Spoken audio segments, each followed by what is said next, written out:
வணக்கம் மக்களே, இது நம்ம அரமுடன் நாள் ரவுண்டர். எல்லோரும் எப்படி இருக்கீங்க? நல்லா இருப்பீங்கன்னு நம்புகிறேன். நம்ம சேலம்னாவே நம்ம எல்லோரும் மாம்பழம் மட்டும்தான் ஸ்பெஷல். சேலம்னா மாம்பழம் தான் அப்படின்னு நினச்சிட்டு இருக்கோம். அது மட்டும் இல்லைங்க, சேலம்னாலே நிறைய மலைகள், அழகிய மலை கிராமங்கள் நிறைய இருக்குங்க. நம்ம நிறைய பேர்த்துக்கு தெரியறதில்ல. ஆமாங்க, நம்ம சேலத்துக்குள்ளே நிறைய மலைகள், நிறைய அழகிய மலை கிராமங்கள் நிறைய இருக்குது. ஆனால் நமக்கு யாருக்கும் அது தெரியறதில்ல. நம்ம சில இடங்கள் மட்டும்தான் டூரிஸ்ட் பிளேஸாக நினச்சிட்டு போயிட்டு வந்துட்டுருக்கோம். ஆனால் இந்த மாதிரி இடம்லாம் பார்த்திங்கன்னா ரொம்பவே அழகாக இருக்குது. இது மாதிரி சேலத்துக்குள்ளே நிறைய இடங்கள்லாம் இருக்குது, அழகிய மலை கிராமங்கள்லாம் இருக்குது. நம்ம யாருக்குமே தெரியறதில்ல. ஓகே, நம்ம சேனல் மூலிமா இனிமேல் தெரிஞ்சுக்கலாம். அது மட்டும் இல்லாமல் நம்ம சேனல் மூலமாக மலை கிராமத்தில் வசிக்கக்கூடிய மக்களுடைய வாழ்க்கை பற்றியும், அவர்கள் செய்யக்கூடிய தொழில் மற்றும் விவசாயம், முக்கியமாக மலை கிராமங்களில் செய்யப்படும் விவசாயத்தை பற்றி நம்ம நிறைய தெரிஞ்சுக்கலாம்.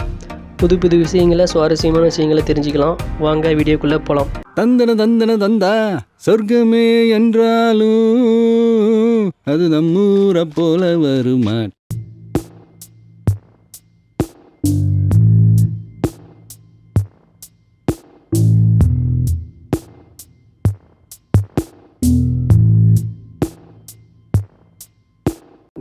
இன்றைக்கி நம்ம எங்கே போயிட்டுருக்கோம் அப்படின்னு பார்த்தீங்கன்னா, நம்ம சேலம் மாவட்டத்தில் வாழப்பாடி வட்டத்தில் இருக்கக்கூடிய பெலாப்பாடி அப்படின்ற அழகிய ஒரு மலை கிராமத்துக்கு தான் இங்கே போயிட்டுருக்கோம்.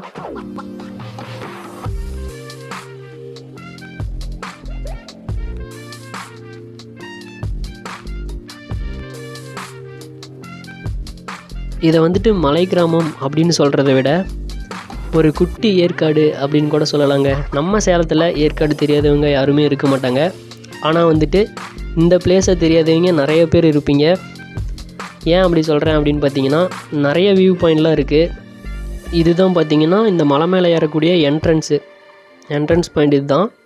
மேலே போக போக பார்த்திங்கன்னா நிறைய இயற்கையை ரசிக்கக்கூடிய வியூ பாயிண்ட்ஸ்லாம் நிறையவே இருக்குது. மேலேருந்து கீழே பார்க்கும்போது வியூலாம் வேறு லெவலில் இருக்குது. அதெல்லாம் சொல்கிறத விட அதை ஃபீல் பண்ணால் தான் தெரியும். நம்ம பார்த்திங்கன்னா சேலத்துக்கு வரோம். சேலத்துலேருந்து அயோத்தியாப்பட்டினத்துக்கு வரோம். அயோத்தியாப்பட்டினத்துலேருந்து பேலூர்லேருந்து பார்த்திங்கன்னா புழுதிக்குட்டை அப்படின்னு சொல்லிட்டு ஒரு ஊருக்கு வரோம். அங்கேருந்து நம்ம பெலாப்பாடி மலை கிராமத்துக்கு போகலாம். புழுதிக்குட்டையில் பார்த்திங்கன்னா ஒரு டேம் இருக்குது. வந்திங்கன்னா மறக்காமல் அந்த டேமையும் பார்த்துட்டு வந்துடுங்க. எங்களுக்கு கொஞ்சம் டைம் இல்லாததுனால நாங்கள் அந்த டேமை பார்க்க முடில. மேலே இந்த பெலாப்பாடிக்கு டைரெக்டாக வந்துட்டு நாங்கள் இங்கே நம்ம அந்த மக்கள் பற்றி, அந்த மக்களுடைய விவசாயத்தை பற்றியும் நம்ம நிறைய விஷயங்கள்லாம் தெரிஞ்சுக்கிட்டோம். அதை உங்களோட நாங்கள் ஷேர் பண்ணிக்கிறோம். வாங்க வீடியோக்குள்ளே போகலாம்.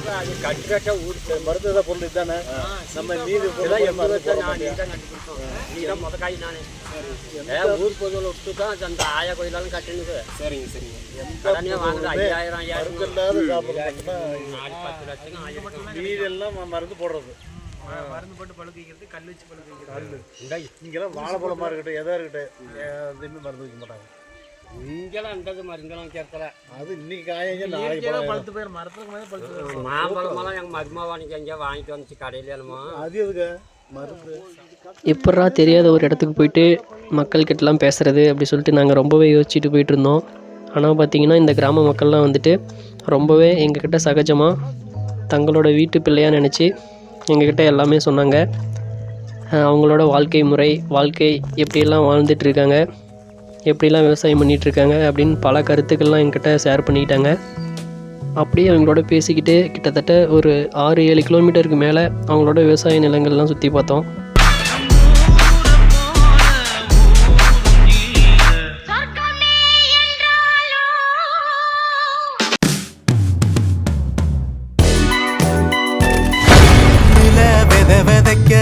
மாட்டையே நம்பி நிப்போம், தெய்வமா அதை தொழுது நெத்தியில பொட்டு வைப்போம்.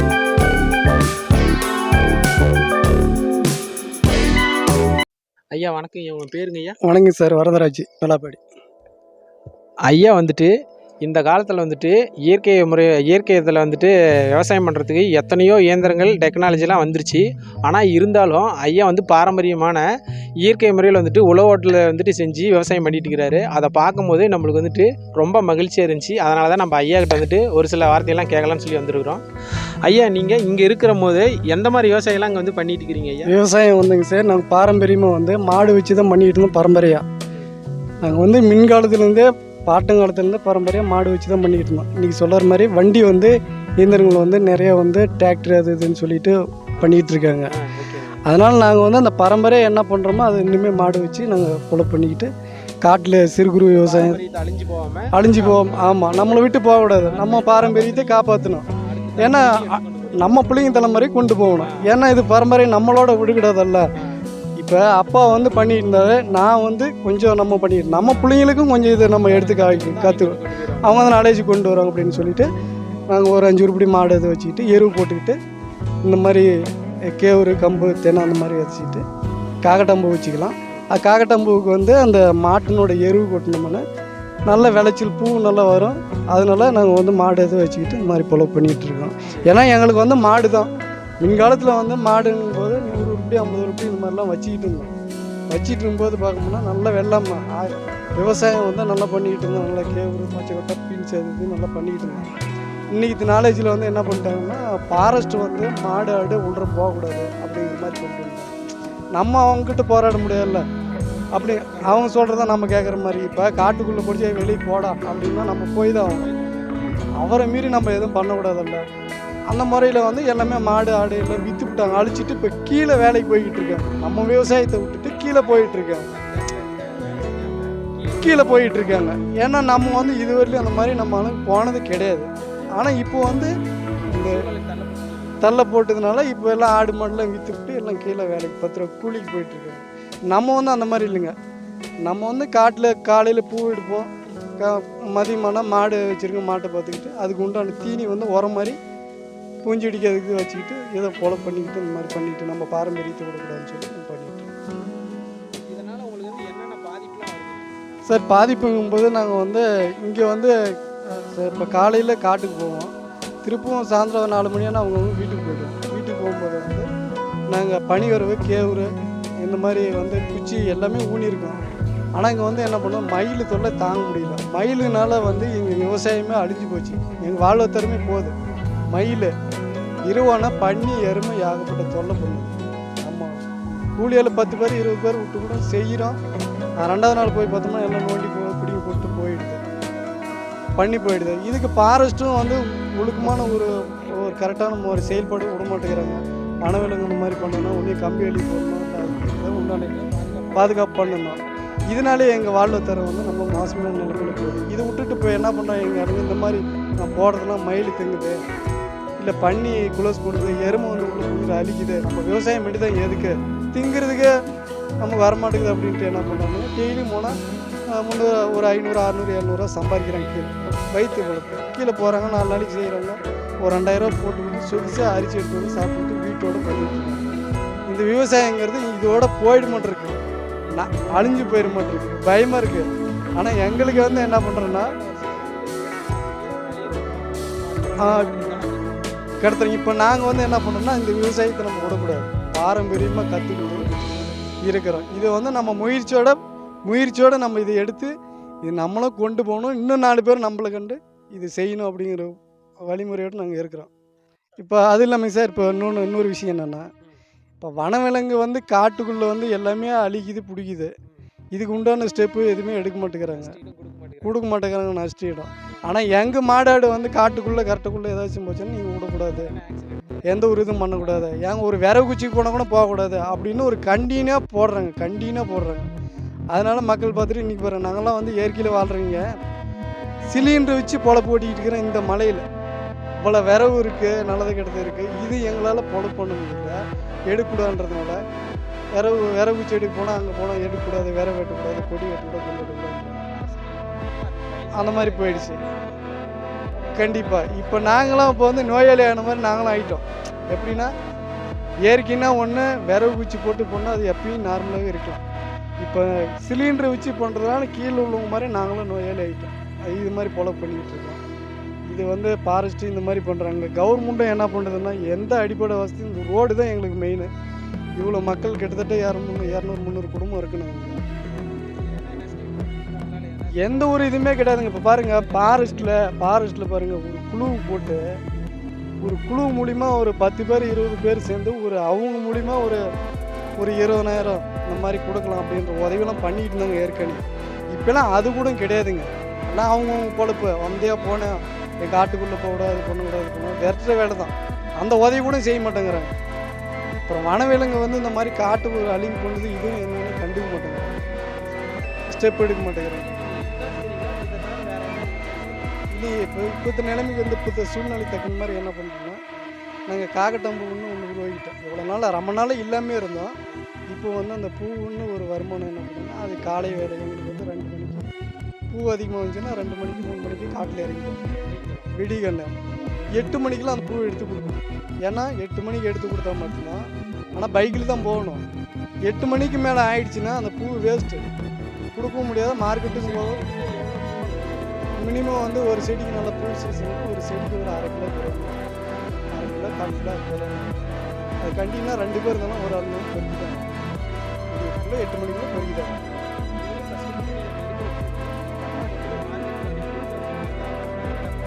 இல்லைங்க, விலை வந்து உண்டான அவங்க போட்டு கொடுக்குறத நம்ம வாங்குறது தான். அதில் இன்னொரு விஷயம், வண்டி போக்குவரத்து இல்லாமல் அது போனாலும் உண்டு. சிலர் சரி வண்டி போயிடுச்சு நம்ம என்ன பண்ணணும், நம்ம பொருள் இங்கே வச்சோம்னா அழிஞ்சு போனது தான்.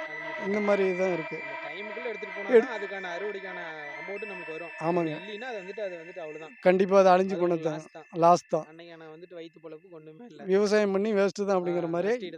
இதுக்கு வாரத்தில் ஒரு முறை மருந்து அடிக்கணும், உரம் வைக்கணும், கொத்து போடணும். இந்த மாதிரி எவ்வளோ சிறப்பான முறையில் வேலை செஞ்சுட்டு இருக்கு. நிறையா வேலை செய்கிறோம். அதை வந்து அந்த பூ அரைக்கலாம் எடுக்கணும் அப்படின்னா அதுக்கு எவ்வளோ கஷ்டப்படுறீங்க. கண்டிப்பாக நைட்டில் பாம்பு அடிச்சால ஏதோ பேசலாம், எதை அடித்தாலும் இல்லை.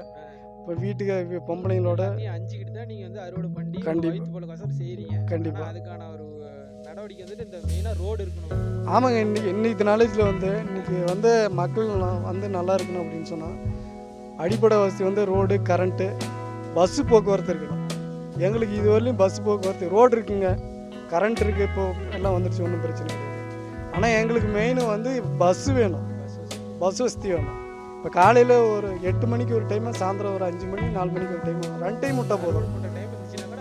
அதே ஓகே. நாங்கள் ஒன்றும் இல்லை, நாங்கள் 8 மணிக்கு கரெக்டாக கொண்டு பஸ்ஸில் கொடுத்துட்டு அவங்க பொழப்பாக்கலாம், ஒன்றும் பிரச்சனை கிடையாது, பார்த்துக்கலாம். இப்போ கீழே ஒரு அர்ஜென்ட்டாக ஒரு பொண்ணுங்க மட்டும் போகணும், இப்போ கீழே வாழைப்படி போகணும், வேலுக்கு போகணும், ஏதோ பைக் இருந்தால் மட்டும்தான் கொண்டு போய் அங்கே விடுற மாதிரி ஒரு இருக்குது. எவ்வளோ வேலை இருந்தாலும் சரி. இப்போ பஸ் இருந்ததுன்னா என்ன பண்ணுவாங்கன்னா பொம்பளை யாரும் எதிர்பார்க்க வேண்டாம், அவங்க குளிச்சாங்களா ரெடி பண்ணிவிட்டு அவங்க போய் என்ன பொழப்ப பார்த்துட்டு அவங்க சாயந்தரம் வீட்டுக்கு வந்துடுவாங்க. இப்போ அப்படி இல்லைங்க, எவ்வளோ வேலையை செஞ்சுட்டுமே பொம்பளைங்களுக்கு கொண்டுட்டு போய் திரும்ப நம்ம புழுதி வீட்டு வந்து போங்க தார் ரோட்டில் கொண்டு போய் பஸ் ஏற்றிடுவோம். சிரமம் போட்டு கேட்டு போய்க்குது. அதுக்கு தான் இந்த உண்டான வசதியை தான், அந்த அடிப்படை வசதி மட்டும், இந்த பஸ்ஸு போக்குவரத்து மட்டும் எங்களுக்கு தான். கண்டிப்பாக பஸ்ஸு மினி பஸ் விட்டால் போதுங்க. எங்கள் மினிமம் மினி பஸ் விட்டால் போதும். ஒரு 7 கிலோமீட்டர் தூரம் நடந்தே போகிறாங்க பஸ்ஸுங்க, பள்ளிக்கூடத்து பிள்ளைங்க புழுதி விட்டு. கண்டிப்பாக பாருங்கள், நேற்று பாருங்கள், இங்கேருந்து ஒரு 8 மணிக்கு போயிருக்காங்க நம்ம பிள்ளைங்க வந்து அப்பாவை பார்த்துட்டு போகலான்ட்டு கீழேருந்து வந்து கீழே கொடுத்துருக்காங்க அந்த பொண்ணு வந்து இங்கே பார்த்துட்டு அப்பாவை பார்த்துட்டு கீழே போகும்போது 8 மணிக்கு ஒரு கன்று குட்டியும் எருமை அம்மாளும் தாயும் ரோட்டு வழியாக இருந்துக்கு. இவங்க போகும்போது என்ன பண்ணிடுச்சுன்னா அந்த பிள்ளையும் பையனும் பைக்கோடு போட்டு அடித்து கீழே தள்ளி போயிடுச்சு. அந்த பையன் வந்து வண்டி ஓட்டிகிட்டு போன பையன் அப்படியே இப்போ ரோட்டில் கிடக்குறான் பைக் அமுத்தி. அந்த பொண்ணு தெளிவாக தான் அந்த செல் எடுத்து அவங்க அப்பாவுக்கு கூப்பிட்டு, அப்பா எங்களை இந்த மாதிரி யாரமும் தள்ளி பிடிச்சிப்பா, எங்கள் காப்பாற்றுப்பா அப்படின்னு சொல்லும்போது இங்கே எங்கள் ஊர்லேருந்து போய் 4 பேர் 10 பேர் போய் அந்த பையனை கொண்டு போய் அவங்க அப்பா அம்மா கிட்ட சொல்லி ஹாஸ்பிட்டலில் சேர்த்துருக்காங்க. இப்போ பஸ்ஸுன்னா அந்த மாதிரி பைக்கில் போவோம் அந்த மாதிரி அடிக்குது. பஸ்ஸுன்னா அந்த மாதிரி யாரும் எதிர்பார்க்க தேவையில்லை, எல்லாம் பாதுகாப்பாக இருக்குமில்ல. இதுதான் அரசாங்கம் எங்களுக்கு ஒரு நல்ல ஒரு நன்மை செஞ்சு கொடுத்தா பரவாயில்ல அப்படிங்கிறத நாங்கள் இதுதான் ஒரு வேண்டுகோளாக இருக்கும். ஆனால் அந்த கவர்மெண்ட் இது பண்ணி கொடுத்தா பரவாயில்ல அப்படிங்கிறத நாங்கள் இந்த மக்கள்கிட்ட கேட்கும்போது என்ன நம்மளுக்கு வந்து தெளிவாக தெரியுது அப்படின்னா, இவங்களுக்கு வந்துட்டு ஒரு அன்றாட வாழ்க்கை வாழணும் அப்படின்னாவே காலையிலையும் மாலையிலையும் ஒரு மினி பேருந்துனாச்சும் விட்டா, அரசாங்கம் விட்டுச்சு அப்படின்னா இவங்க வந்து ரொம்ப வந்துட்டு ஒரு சௌகரியமாக இருக்கும் அப்படின்னு சொல்லி இந்த மக்கள் வந்து சொல்கிறாங்க. நம்ம அரசாங்கத்திட்ட நம்ம அதை தான் முன்வைக்கிறோம். முடிஞ்சால் இது வந்துட்டு காலையிலையும் மாலையிலும் ஒரு மினி பேருந்து மட்டும் அரசாங்கம் வந்து விட்டுச்சுன்னா ரொம்ப நன்றி கடனாக இருக்கும் அப்படின்னு சொல்லி இந்த மக்கள் சார்பாக நாங்கள் வந்து வேண்டுகோளாக கேட்டுக்கொள்கிறோம். இன்னமும் சில கிராம மக்கள்கிட்ட நாங்கள் பேசணும். எல்லாருமே விவசாயத்தை பற்றி எங்ககிட்ட பகிர்ந்துக்கிட்டாங்க. அது மட்டும் இல்லாமல் பஸ் வசதி இல்லாமல் ரொம்பவும் இந்த கிராம மக்கள் வந்து கஷ்டப்பட்டுட்ருக்காங்க. பலமுறை கோரிக்கை வச்சும் இன்னும் இவங்களுக்கு வந்து பஸ் வசதி எதுவும் ஏற்படுத்தி தராமல் இருக்காங்க அரசு. நம்ம தமிழ்நாடு அரசு இவர்களுக்கான பேருந்து வசதியை ஏற்படுத்தி கொடுத்துச்சுன்னா இவர்களோட வாழ்வாதாரத்தில் இன்னும் நல்ல முன்னேற்றங்கள் ஏற்படும் அப்படின்னு நல்லாவே தெரியுது இவங்க கூட பேசும்போது. கண்டிப்பாக எங்களோட ஆதரவு இந்த மக்களுக்கு எப்பொழுதும் இருக்கும். நன்றி, வணக்கம்.